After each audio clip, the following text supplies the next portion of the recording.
And welcome to our September back-to-school edition of Sports Highlights, our program since February of 1992. Greg Bickaveras, glad you're with us. Our show is an interview show, and it runs on Mondays at 7 a.m., 2 p.m., and 7 p.m., weekends at 9 a.m. on Cox Cable 47, 517, and all over social media, including nnpstv.com.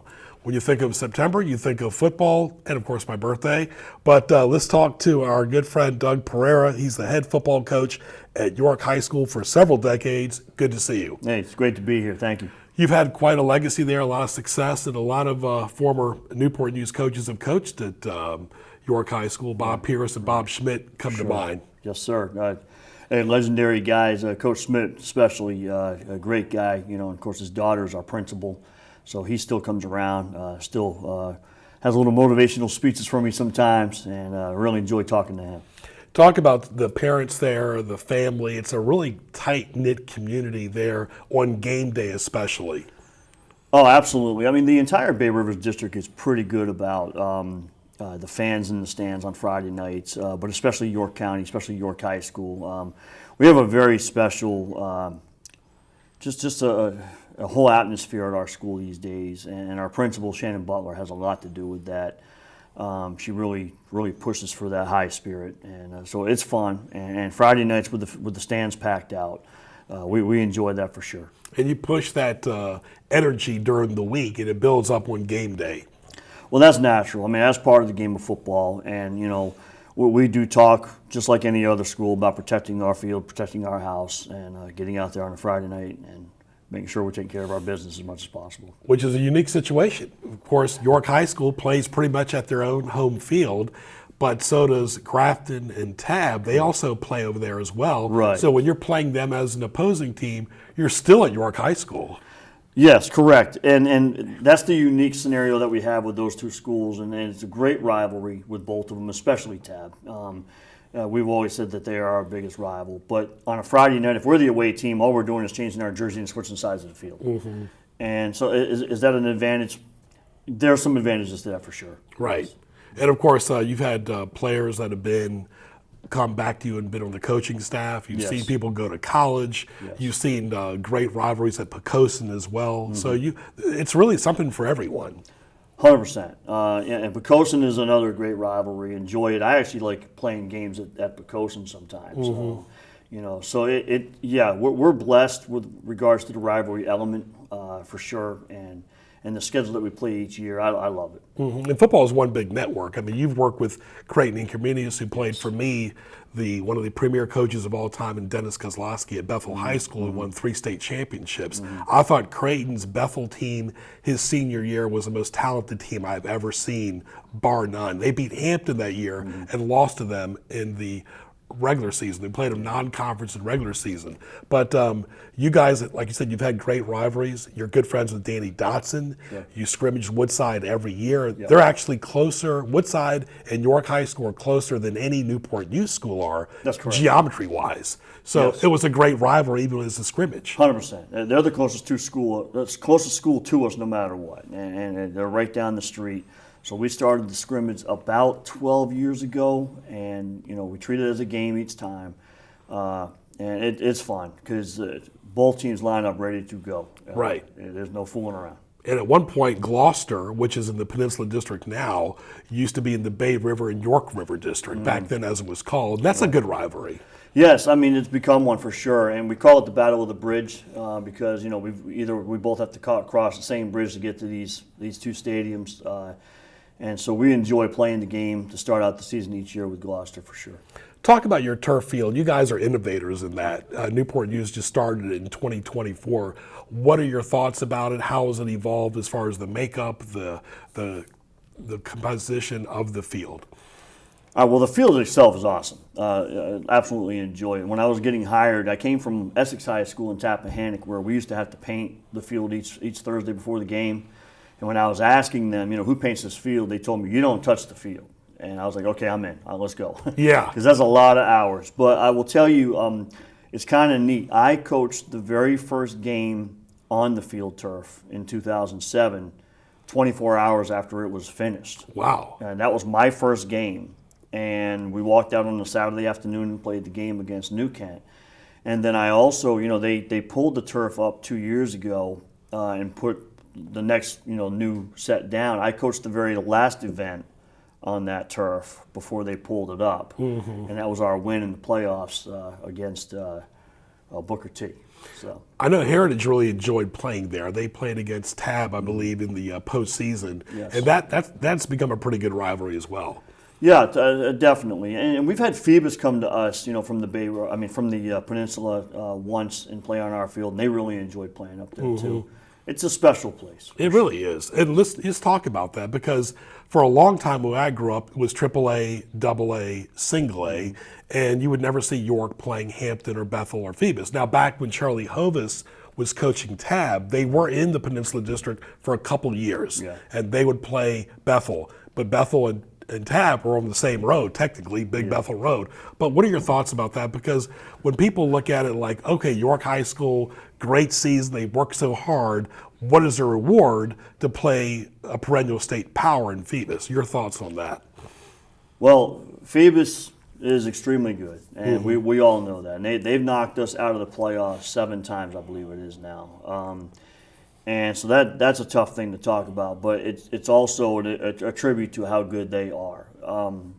And with regards to the divisions and this and that, I understand why the VHSL shifted things a few years back. It was kind of needed, but at the same time, a school like Phoebus, I think that they enjoyed playing at Division 5 at that time, and I think that they probably would prefer to be back there. I'm not speaking for them, but I'm assuming. But it just is what it is. It's part of the game. Every year you have somebody you've got to figure out how to beat, and for us, it was them all those years. And that's the one great thing about football. It's once a week, and you got time to process before you play the next opponent. But let's be honest, Grafton's different from Phoebus. Yeah. Yeah, well, That's the bottom line. It is. exactly. All right, you're moving to Division 3. What are your thoughts about that? Well, we've been in 3. So we went into 3 back in, I think it was 2011. We've been there, and Phoebus has moved out of 3. They're 4. They're 4. So, last year, the teams, we unfortunately did not make the playoffs, but the teams that did make the playoffs had a pretty tough road to get through themselves. And of course, Lafayette did a great job, getting up to the state championship. So the representation from the Bay Rivers District every single year is pretty solid in the playoffs. Now, when Kaz was at Bethel back in the heyday, when he won state championships, he used a wishbone. Yep. Danny used Dotson, of course. Woodside, from our games, from doing his games since '96, Right. he did the wing T all the time. You've got a special offense. Talk about it. We're predominantly a single wing, and I'm kind of an old soul in a way, in that I do enjoy running the football. I do enjoy some old school stuff. I grew up, as a kid watching Herschel Walker in the I formation, Bo Jackson in the I formation at Auburn, and teams just run the ball, 50, 60 times a game. And, I don't get me wrong, I like to throw the ball. I like to score. We're going to do whatever we have to do, but the whole concept of deliberate power and going right at somebody and having the ability to try to control the line of scrimmage is definitely what we try to do at York. Really enjoy it. Talk about some of your assistants. Some have been with you for a long time. Sure. We have a guy named Carl Roberts who's been with me from the beginning, and he was actually on the previous staff before that. I think he's been coaching at York High School for like 25 years or something like that. It's crazy. And so he's been around forever, does a great job. My line coach, Dan Reed, does an awesome job for us. The most important guy probably in the coaching staff with that offensive line. And then on defense, I have 2 guys that really share the role, and it's a guy named Jack Battle and Ty Dennis. Ty is actually the former quarterback at York High School back in his day, a number of years ago, and did a really good job. Jack came over to us from Tab once Coach Matt Lawson moved on, and he's been a welcome addition to the staff. And I've got a number of other guys on the staff that are great guys. Ryan Weaver's my head JV coach. We brought him over a number of years ago. Does an excellent job running the JV. So I'm blessed with the guys that I have. I've been blessed for years with my coaching staff. What's your specialty? Offense? Yeah. So I started out actually more defense back in my early days as a defensive coordinator. but I've always been an offensive mind at heart. And so a few years back, I was able to take the role as the offensive coordinator. That's when we went full bore, single wing, and kind of the spread was our offense before that, and we're a little more single wing these days, and enjoy it. Right. So, what are your goals for this year to get back in the postseason? I would assume, Sure. but to evolve in the postseason. So the goals are fairly simple. Last year we were in a complete rebuild, and literally to the point where we didn't even realize how much of a rebuild we were in walking into the season. We had a team that played very hard, but they severely lacked experience. And so we struggled when adversity would hit us, and you could see it in some of the games. So this year, the goal is these guys now have more experience. They're still young, but they have a lot more experience. They're talented players. And so now it's, we got to believe in what we can do. Yeah. And we got to line up on Friday nights and just be the athletes we are and play the game we can play. Because that was very difficult what you went through. That 20 season never happened until the spring of 21. Yeah. You didn't have a great team that year. You didn't make the postseason. But in 21 and 22, you rebounded. And then, of course, 23 was a tough year. But that was a lot of football crammed in. Yeah. So the 20 thing, that should not count for anybody, except for Lafayette because they won the state championship. Yeah. Let them have it. Yeah. But I'll never forget, we played Smithfield, and the next Monday find out that there was a COVID thing on the Smithfield side, and we had one kid with COVID. And I'll never forget sitting in the nurse's office with the athletic director, principal, and the nurse, and watching guys in practice on the security cameras saying, okay, he was near that guy for, it's up to 5 minutes. Okay, he's out. And just the nightmare of all of that. So that season, it was more or less, it was like practice. Yeah. And then we had the team we needed in 21. We were very good. Very good. Well, look forward to your 24 team. All the best to you and your staff and the parents and everybody involved with York High School. Excellent. Yeah, thank you very much. We're blessed. And he lives in Newport News here, folks, and good friends with Danny Dotson. Will we see Danny Dotson coach again as a head coach? I think so. Okay. I'm not speaking for him, but Right. He needs to, in my opinion. Football misses him. All right. Want to thank our guests so far. Of course, Doug Pereira. Stay tuned for our next guest on our September Back to School show, Sports Highlights.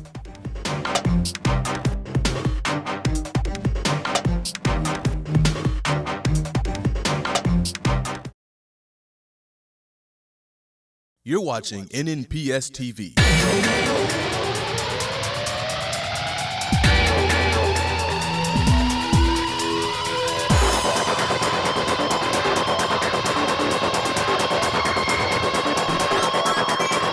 Catch sports highlights on Mondays at 7, 2, and 7, and on Saturdays and Sundays at 9 a.m. Visit us online at nnpstv.com to view all your favorite episodes. NNPS TV, watching education happen. Hi, I'm Ethan Flinkenbeard, and I'm a student in the NNPS Telecommunications program. Enrolling in telecom has helped me expand my knowledge and skills in filming and broadcasting. I've learned skills such as camera operation, editing, directing, Take One, studio operation, and live remote production. I'm also a paid intern, working various sporting events, school board meetings, conferences, and talk shows. And I'm so thankful for the opportunities that telecom has provided me with to help me get my career off the ground.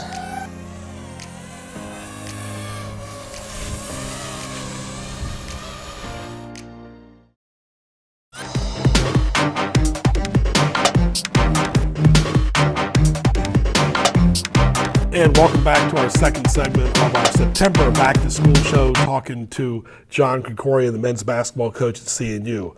First, folks, I want to say, may the memory of Verba Jones be eternal. She was a longtime employee of the Newport News schools as well. I want to thank our first guest as well on this show, Doug Pereira, known as Coach P for York High School's football team.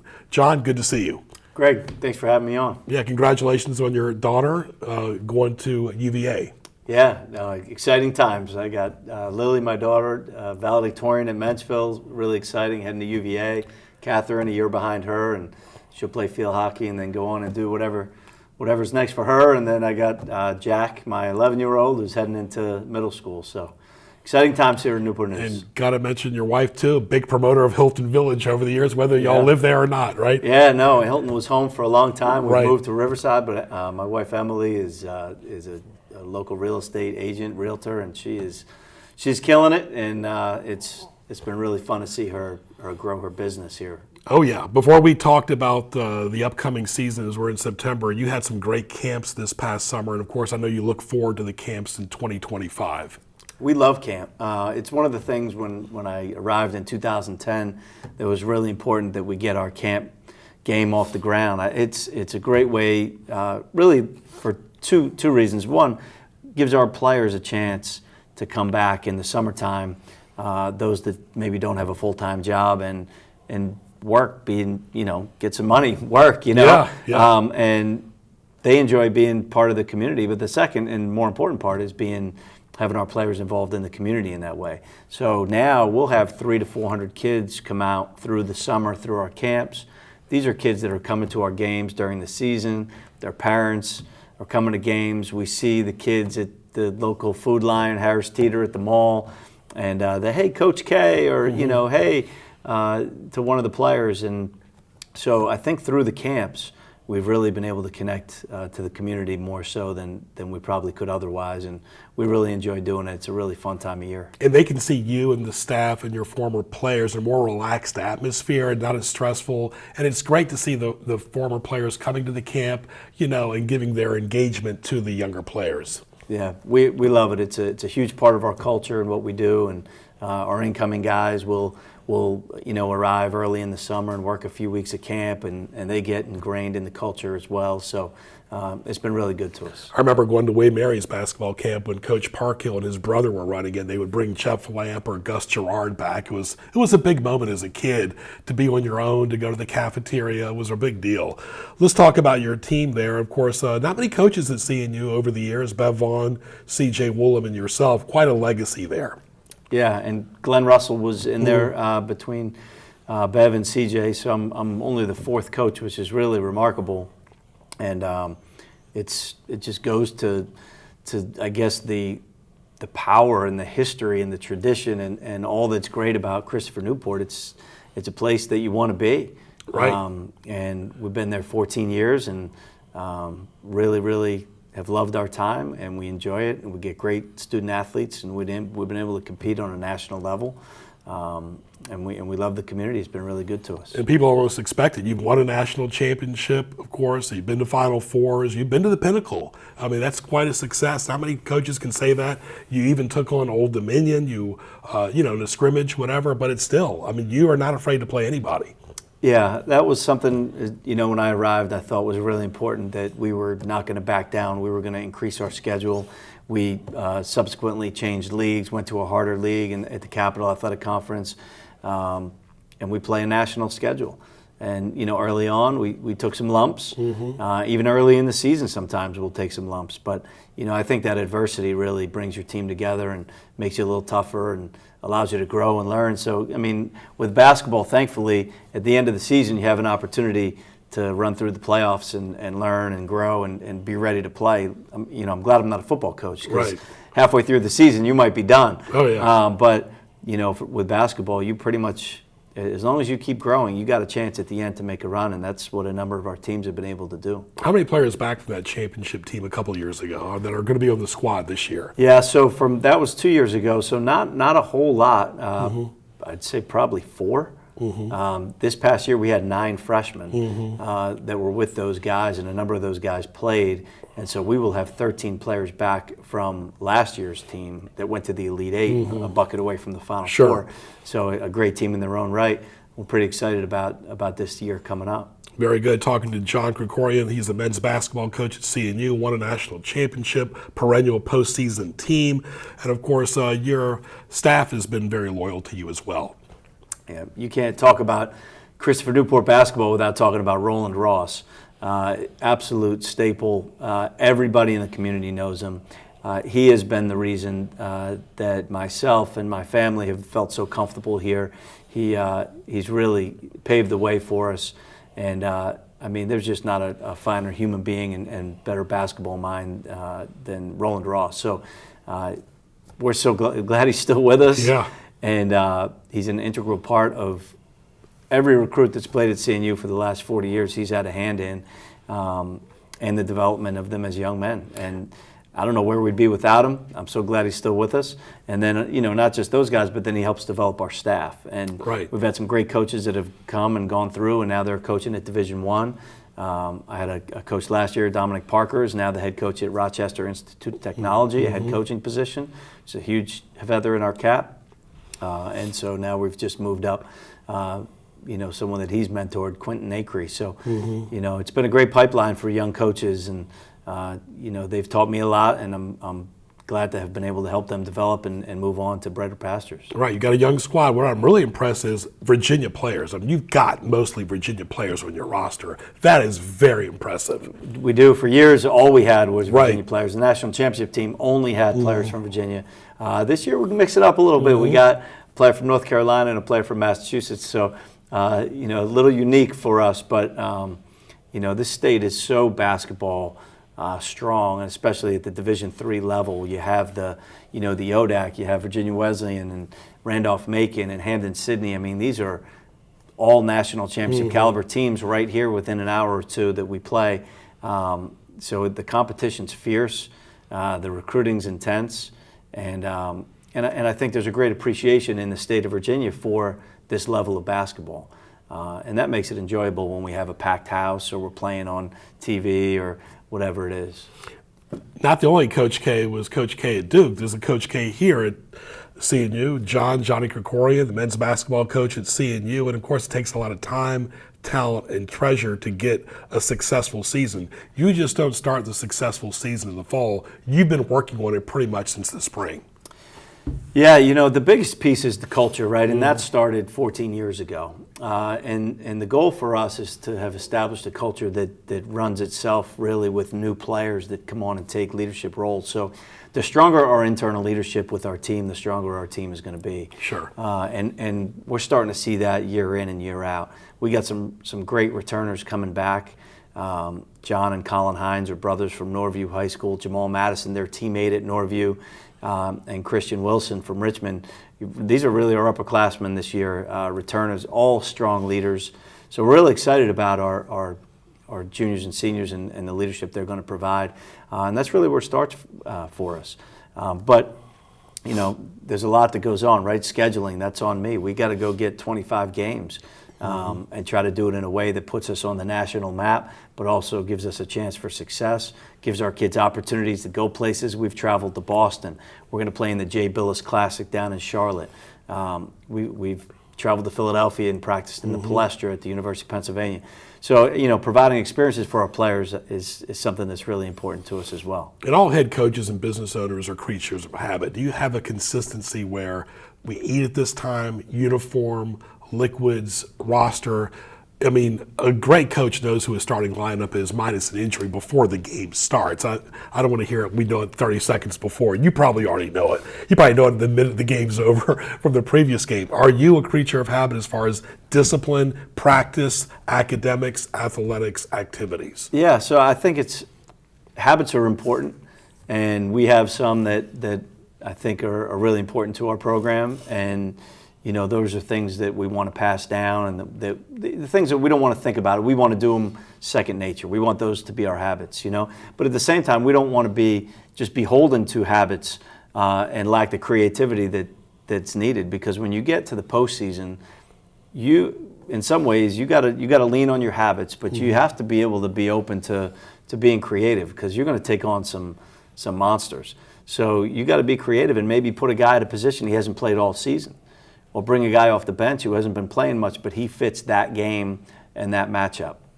Or maybe because you're traveling and you're on the road, you can't eat 4 hours before the game because of the way the setup is. Sometimes all that's provided for you, and so you have to be able to make adjustments. So we want to have our habits, but we want to be prepared in the postseason to be able to tweak some things and to have our guys not panic when things are different.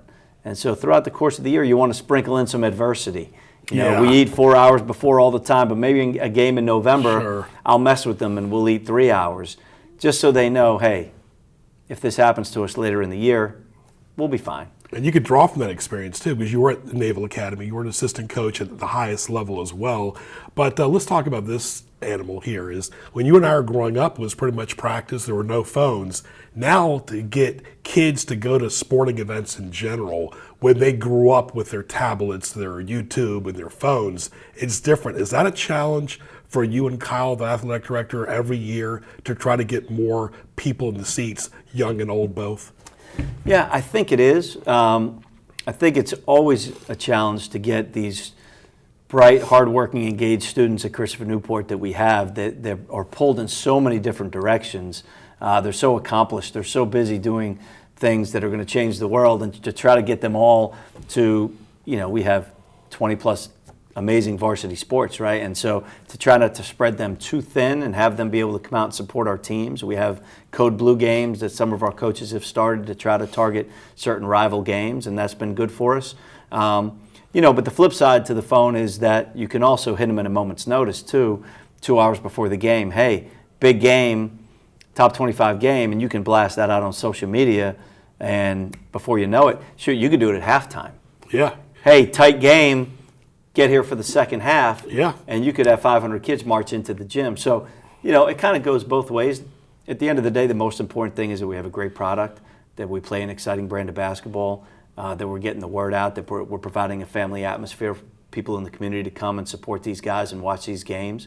The feedback for that's been pretty consistent since we've been here. I think our guys play tough. They give it everything they got. They play a high quality of basketball. Our band, and it makes a huge difference. I mean, we have band, cheerleaders, dance team, and you walk in there and, if you're a kid in the community and you come to our game, these kids, they feel like they're at an ACC game. Yeah. And they're right up close, and they're, 10 feet from the coaches and the players, and after the games, our players might come out and sign some autographs. So, Sure. we love it. We've had great support since we've been here. It is a challenge, always, in college sports to continue to have people come out when they have so many options. We are going to do some pretty neat things this year. Have some ideas. My wife actually and some others are going to sponsor some events for halftimes and things. We're going to get that word out. We're going to really try to get some people out to see these guys play. Very good. So, Coach Krikorian, thank you for being on our September show. All the best. Look forward to your season, your camps next year, and the great culture you built at CNU. Quite a winning formula. National champion. He's been a U.S. Merchant Marine, been at the Naval Academy, of course, won a national championship. And the key about his teams, each year they evolve. All the best to you, Coach. Thanks, Greg. Really appreciate it. My pleasure. I want to thank our great guest today, Doug Pereira from York High School, the head football coach, and John Krikorian, the men's basketball head coach at CNU, and much more to the community at large. I want to thank our great guests, our great crew today, Ray Price. I'm Greg Picaveras. Happy September football season, but it'll be basketball season before you know it. We'll talk to you soon.